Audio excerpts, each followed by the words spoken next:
asked a question the other day during a workshop with a client. Well, two questions. One of them I thought was really funny, because the first one was, how much money do you have to spend to move your NPS score up, one percentage point?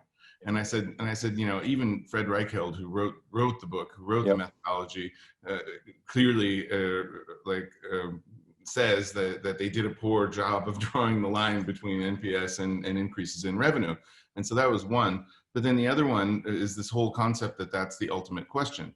And I challenge that often, because I say, okay, the ultimate question can't be, would you recommend us? Because there's too many factors on that. The ultimate question for me would be for how a customer would finish this statement. As a result of my relationship with my bank, my life is what? Better, worse, better, same? or whatever, more frustrating. To be the same or worse, right? So if a bank isn't making your life better over time, then what are they doing? Part of this, though, is bankers tend to operate in a very rational world. Yeah. If I offer you a higher rate of interest, you will bring your money from other organizations to me. Yeah. If I offer you a lower loan rate, business will flow. Customers' primary reason for making decisions is based upon emotions rather than rationality. Exactly. And if you can engage with if the organization can engage with customers emotionally, you will create loyalty and longevity of a relationship. Think of it in terms of boy meets girl. It's not a rational issue of putting down the pluses and minuses of why I think this girl or this boy is attractive, or why they're sort of a future potential husband or wife. It's all driven by emotion. Yeah. And it's the emotion that drives so many of the decisions. I think people would say that perhaps 80% of the decisions you make are based upon emotions. People buy things they cannot afford because it makes them feel good. The role of a bank has to be much more emotionally engaged with its members, understand what drives their day-to-day thinking, their activity, understand that world. Forget about the products. My view is, don't sell products, sell experiences. Experience is what matters. And actually now it's even more important than it was in a physical world.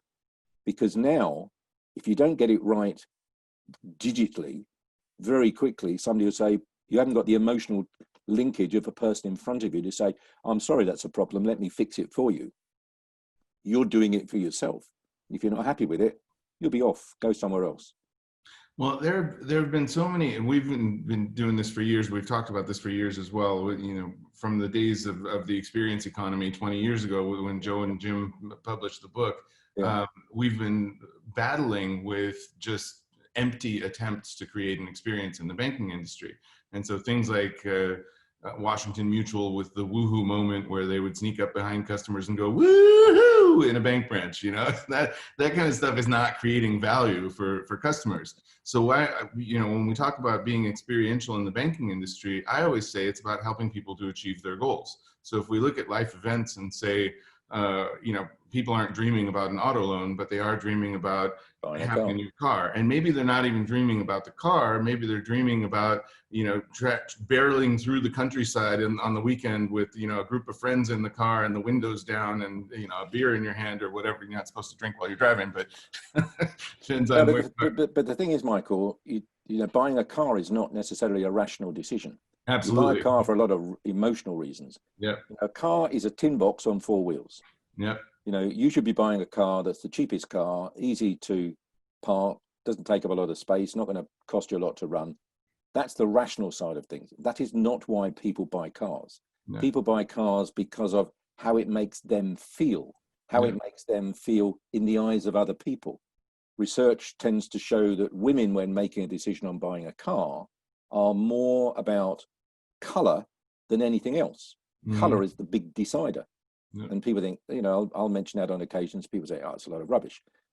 I know that if my wife changes car, the number one issue when she looks at a car is color. We'll be driving down the road, a car will go past, you'll say, oh, I like that car. Then you'll stop somewhere and I'll say, that was the car you saw her on. She says, no, it's not. I said, it's the same one. No, it's not. That's because it isn't blue, right? If it was the blue car, fine. You could put the blue one, the white one and the red one together. I don't like those. I said, they're the same cars. Yeah. You've got to engage with people at an emotional level. to really, as a bank, be successful. I sort of look at it a bit like a doctor looks after your physical well-being. Mm-hmm. If you have a problem with your doctor, you go to the doctor, you do most of the talking, your doctor does the listening. At the end of it, he gives you a solution, which is some tablets or whatever it happens to be. You go to the bank, and actually the banker does most of the talking rather than you. Yeah. Why? Because they've got targets to achieve in terms of selling their products and services. So you leave having purchased something, you weren't quite sure why you wanted it in the first place, and they haven't really understood you as an individual. You need to understand the person.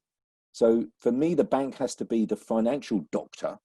But if you're going to be the financial doctor, you have to understand everything about my life, Yeah. the various aspects of it, and it's different for somebody who is, a youth person, somebody who's just starting work, somebody who's getting married, buying their first house, whatever it is.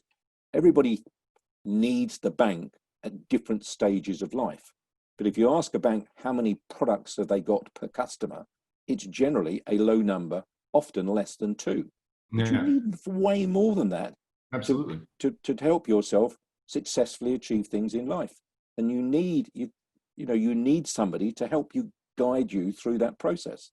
And if you're there as a bank to do it, you can deliver tremendous benefits for those individuals.